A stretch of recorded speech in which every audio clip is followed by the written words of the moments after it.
Hey there, creative minds. Welcome back to the channel where we turn your editing dream into the reality. Today we are diving into the basic of 3D editing in Premiere Pro.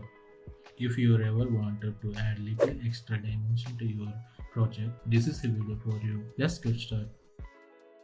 Import your clips, trim the footage your desired length, and let's prep it for some 3D action.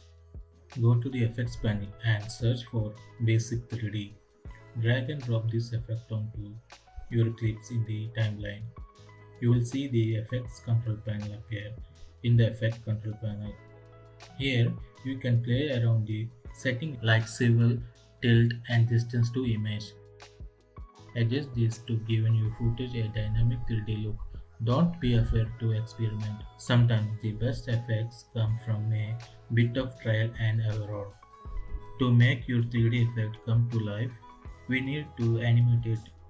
This is where keyframing comes in. In the effects control panel, click the stopwatch icon next to the parameter you want to animate.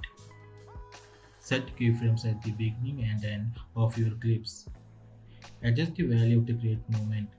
For example, you would start with a 0 degrees swell and end with 45 degrees swell of over control rotating effects. And there you have it, a quick and easy way to add basic 3D effect to your videos in Adobe Premiere Pro.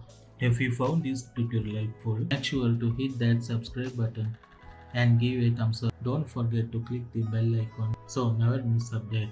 Thanks for watching and keep creating amazing content. See you in next video.